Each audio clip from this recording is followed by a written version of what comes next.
everybody, welcome back. Today I'm going to be working on a little bit of food prep. I need to make some homemade yogurt with some previous yogurt that I have, and we'll do that in the Instant Pot, and then I'm going to make some homemade granola to go with it. So kind of food prep, but also meal prep because part of my breakfasts for the next couple weeks. So let's get started.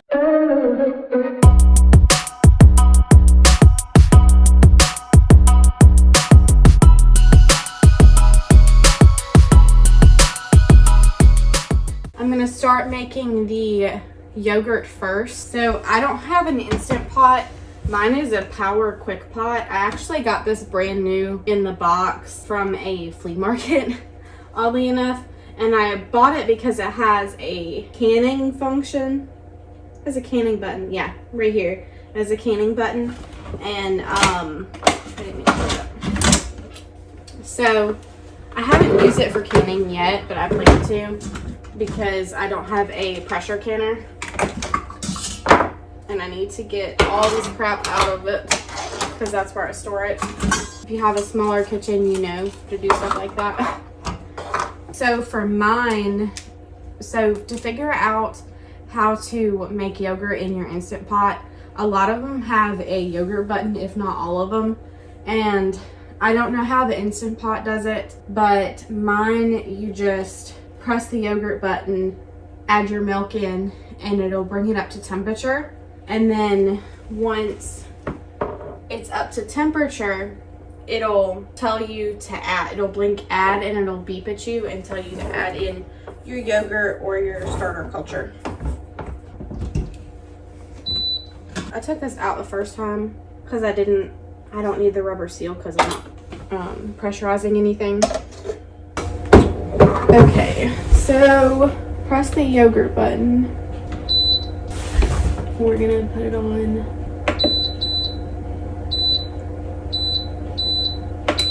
All right, now it says heat. I pushed it for 9 hours, which is the longest option, but you can let your yogurt ferment for a really long time. Possibly over 24 hours. I'm not really sure. I've only heard 24 hours. So I'm gonna go ahead and get my milk out and put it in there. So I have this A2 milk, and it is easier on digestion. It's something about the proteins in it that make it easier to digest. I haven't really done much research on it. I prefer drinking raw milk, but when I can't get access to raw milk, I use A2. And I used this last time whenever making my yogurts in the Instant Pot, and it worked out great, and it hasn't disrupted my digestive system. So it wasn't quite full. It was probably to here. I just estimate when doing this. It worked out last time because I didn't have enough. I think I had a half gallon, but I only had a little less than of the yogurt that I needed for the recipe I was following, and it worked out fine. So I'm gonna keep estimating it if it works. All right, I'm gonna keep this covered, and it will beep at me. I'm gonna leave it open too. It's on the open side. It will beep at me whenever it has come to temperature, and then I will add in my yogurt. All right, so I printed out the recipe, and I will make sure I have the recipe linked below. I might even find the recipe I used the first time making yogurt, even though I didn't use a recipe this time. I actually followed a YouTube video from Farmhouse on Boone, so I will leave that linked below, and I will also leave this recipe linked below.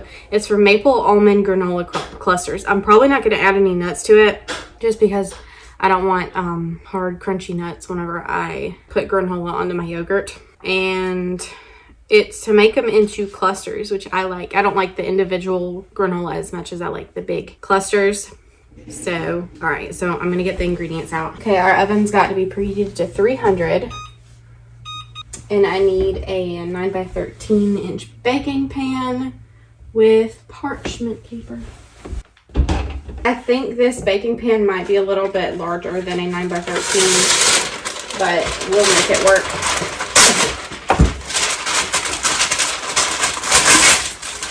If you have a problem where your parchment paper is not staying put in the pan, do this.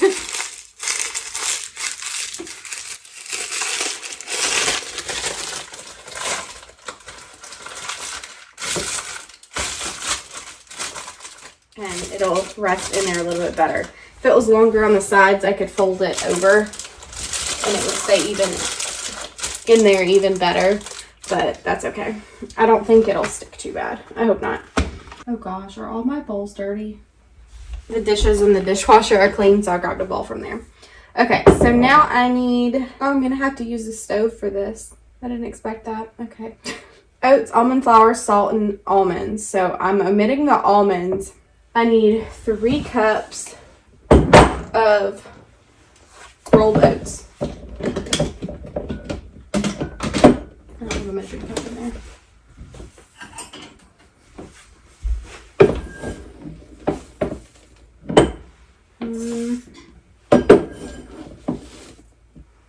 Two,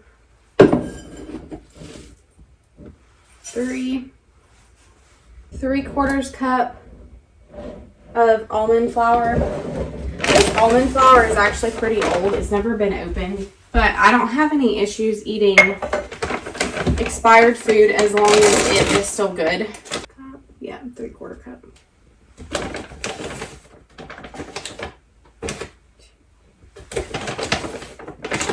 I've never used this recipe before, so I'm hoping that it turns out good. It's from Sally's Baking Addiction, and that blog I trust pretty good with the recipe. Alright, now I need to add salt. Where did my salt go? And I'm just going to add some pink Himalayan.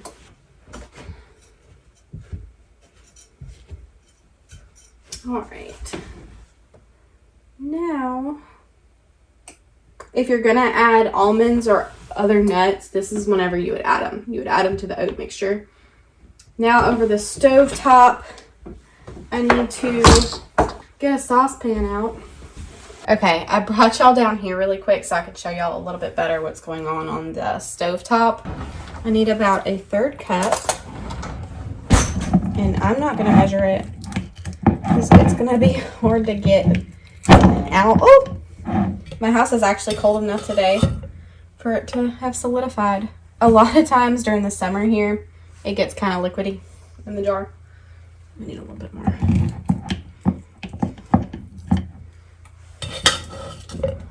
And we need a 1/3 cup of brown sugar. I think I have a 1/4 cup measure in here. Yeah, so I'll just do 1/4 cup and a little more.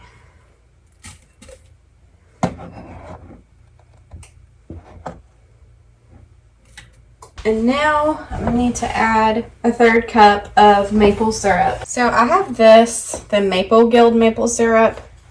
It's actually organic and stuff. It came from Ollie's and it is really good. I'm going to use this and see how it works out. It is salted caramel flavor.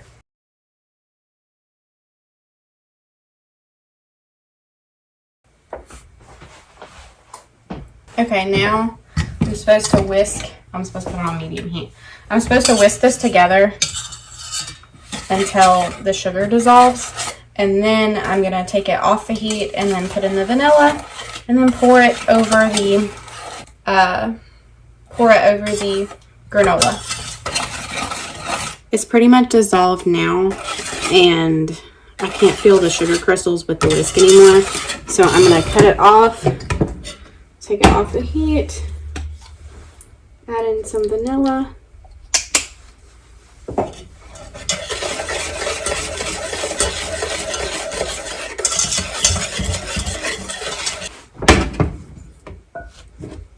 Alright, so we're going to pour in all this yumminess.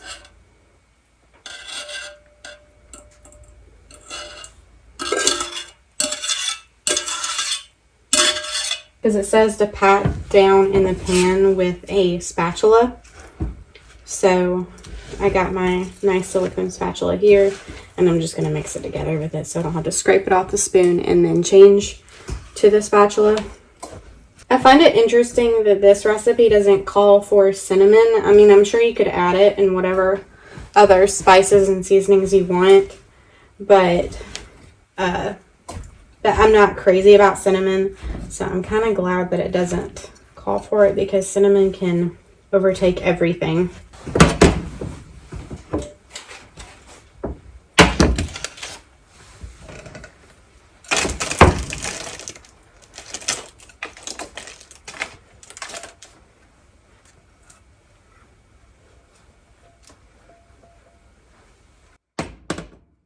Okay, and it says to just press it down lightly.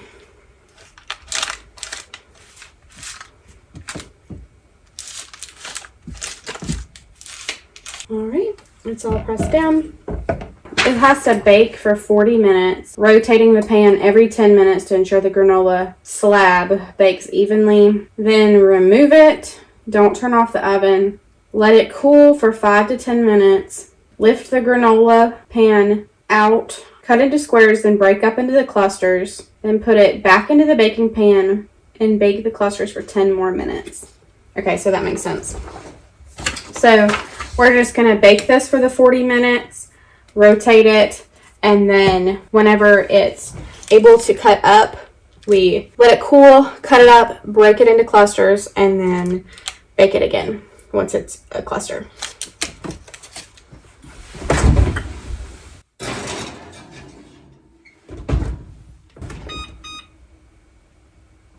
Okay, so we're in the laundry room today. It's been a while since y'all saw me do laundry. So while we're waiting on the granola to bake, I figured I'd go ahead and work on the laundry. There's a whole lot of other stuff that I have to get done today too, but we'll take it a little bit at a time. Ooh, I meant to not dry these two things. Okay. So, I want to make some other meal prep stuff today. I just haven't decided what I want to make yet. I thought about boiling some eggs for snacks, and then I've been thinking about making this pasta. It doesn't have meat in it. It uses cottage cheese as the protein, but blended cottage cheese so that it doesn't taste like cottage cheese, because I'm not crazy about that texture, but I don't know. I hate cut pads in women's clothing. This is in a shirt of all things, but it is about to drive me crazy. I don't even know if I can get to it because I think it's technically sewn in the middle. Yeah, it's actually like stitched down. I got this shirt for clearance a week ago or so. My Walmart was having a huge clearance sale on a lot of their clothes.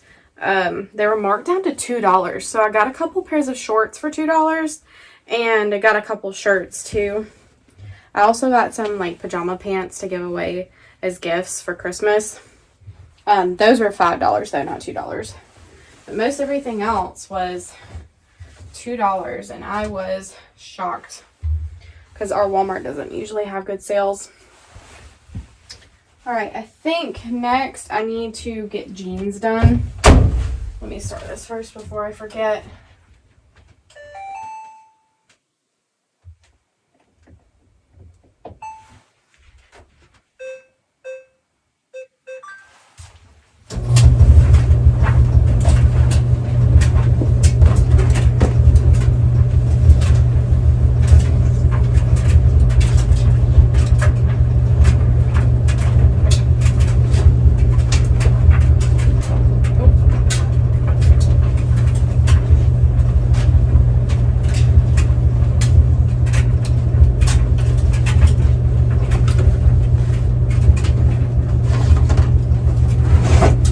Welcome to my office. This is where I edit, and there's a huge shelf back there that houses all my crafts and hobby supplies. I sew, I knit, I crochet, sometimes paint. Oh gosh, I use a Cricut machine with a vinyl, and what else? I know there's got to be more. There's actually like, I use this space to store my vacuums and stuff. So my vacuums are behind y'all. And it's kind of a small area. And of course the printer and paperwork that I have to sort is there. So yeah, this is my office space. And it actually doesn't look too bad from this angle. But if y'all got to see that angle, it's pretty atrocious. So I brought y'all in here because I got a storage bin from Goodwill and I need to go through and use it for what I bought it for. So,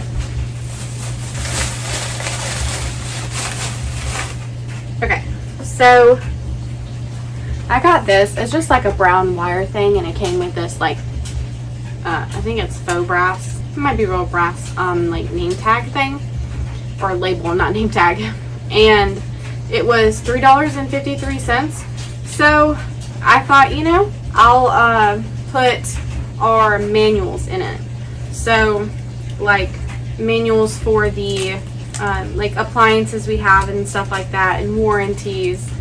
That's what I plan on putting in this. I hope it works out. I hope they all fit in here, and then I can label it manuals if I want to, or I might just leave it plain. So that's what I'm gonna do. I have a drawer in the bottom of my desk.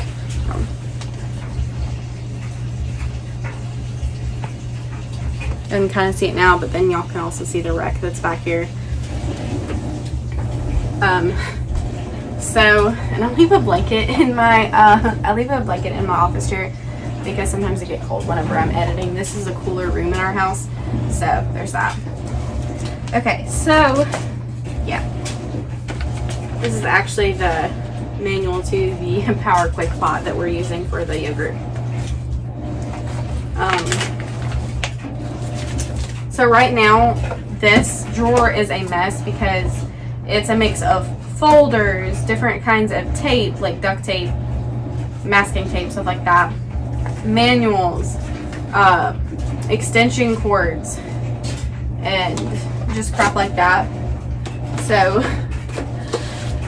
I really need to go through it, and that's why I thought this would be a good idea to keep the manuals, because they're easier access. They're kind of filed away, and I can hopefully find a spot for them on my shelf over there, but we'll see.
There it is, and I have plenty of room for other manuals, that's what I was concerned about. I was concerned that I would fill it up. So hot, but it cooled for 5 to 10 minutes, like it said.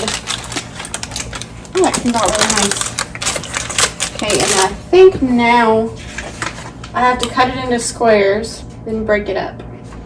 And it says whenever you put it back in the pan that you can put it back in the pan with or without parchment. It doesn't matter. So I'm probably going to do it without parchment because I'm going to cut it on the parchment.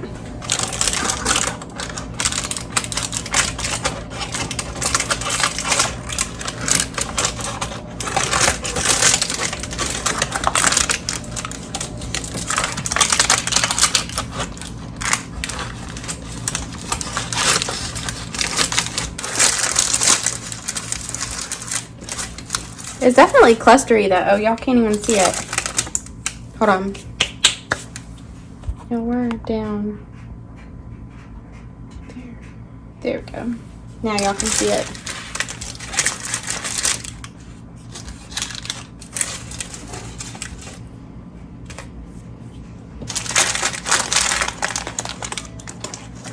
You know,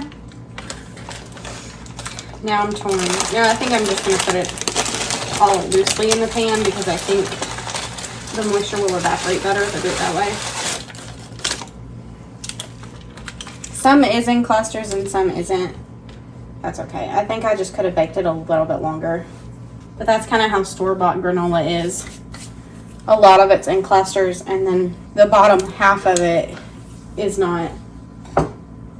So I need to bake it for 10 more minutes. It says I might actually have to do longer than that. We'll just have to see.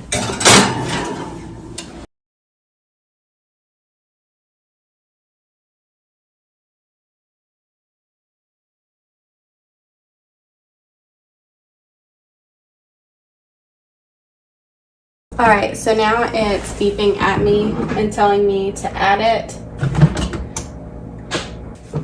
So this is what I've been keeping my yogurt in. This is the yogurt. There's the beeping. That's the rest of the yogurt I have from last time, so I'm gonna add all of that in.